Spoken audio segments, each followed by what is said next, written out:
आणि काय उद्धव ठाकरे कोणाला भेटत नाहीत. बरं उद्धवजी नाही तर आदित्य ठाकरे फिरले पाहिजेत. मग मी जर कोणाला भेटत नव्हतो तर गधेडा तू निवडून कसा आलास? लोकसभेच्या वेळेला सुद्धा तुमच्या सगळ्यांच्या सोबत प्रत्येक लोकसभेमध्ये किमान 6 ते 10 सभा मी तेव्हा घेतल्या होत्या. 6 ते 10 तेव्हाही निवडून आलेले आहेत. पण जर का मी असं गर्वाने म्हटलं की मी तुला तिकीट दिलं, मी तुला निवडून आणलं, मी तुला मंत्री केलं, मी तुला आमदार केलं, मी तुला विधानसभेतल्या मंत्रिपदाची तिथली खुर्ची दाखवली, तर हा माझा गर्व असेल. पण मी गर्वाने नाही बोलू शकत, कारण मला माहिती आहे की उद्धव ठाकरेला किंमत नाही, उद्धव बाळासाहेब ठाकरेला किंमत आहे.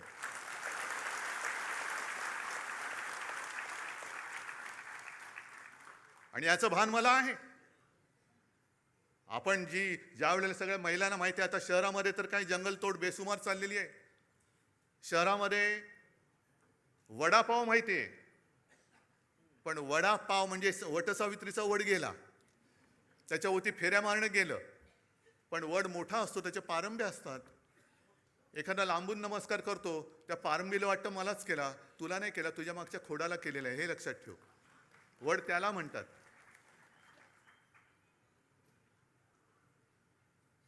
आणि मातोश्रीवरती शिंतोडे उडवत आहेत. मला कळत नाही ही कुठली अवलाद. म्हणजे ज्या शिवसेना प्रमुखांनी मराठी माणसाच्या आणि हिंदूंच्या रक्तामध्ये स्वाभिमान रुजवला, त्या रक्तामध्ये हे भेसळ कुठून आणली? ही कोणाची अवलाद आहे? ते तर कळतंय, दुसऱ्याचे बाप चोरावं लागतायत. कारण मला आठवत आहे की शिवसेनेची जेव्हा स्थापना झाली, तो क्षण आजही माझ्या डोळ्यासमोर आहे. आणि त्या क्षणाचे आता साक्षीदार 2-3 कदाचित मी, चंदू मामा असे 2-3 राहिलो असू. मी अनेकदा सांगितलेलं आहे की तुमच्या सगळ्यांपेक्षा सगळ्यात ज्येष्ठ शिवसैनिक मी आहे. कारण शिवसेनेच्या स्थापनेचा नारळ हा माझ्यासमोर फुटलेला आहे आणि त्यातनं उडालेले तुषारे माझ्या अंगावरती उडालेले आहेत. नाही, तुम्ही त्या क्षणाला तिकडे हजर नव्हतात. खरसीकर बोलतात मी होतो म्हणून. मी तेव्हा तिकडे हजर होतो आणि ते तुषार माझ्या अंगावरती उडाले. मी मागेही बोललोय की मला कल्पना नव्हती की ते उडालेले तुषार मला एवढं भिजवून टाकतील. की पूर्ण शिवसेनेची जबाबदारी माझ्या खांद्यावर येईल.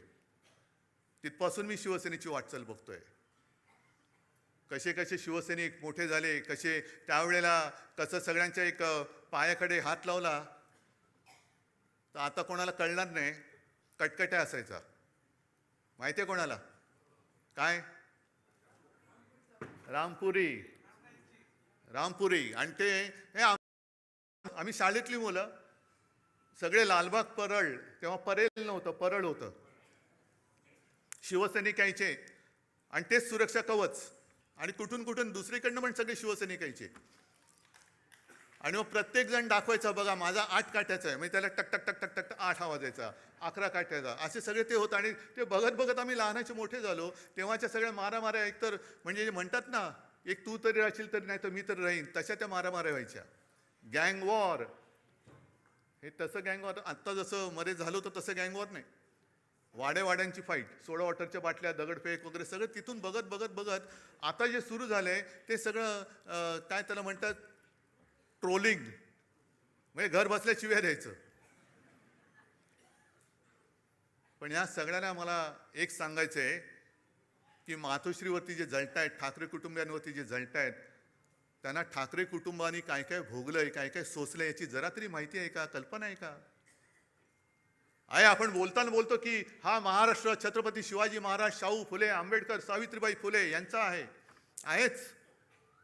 पण शिवाजी महाराजांच्या वेळेला सुद्धा गद्दार होतेच.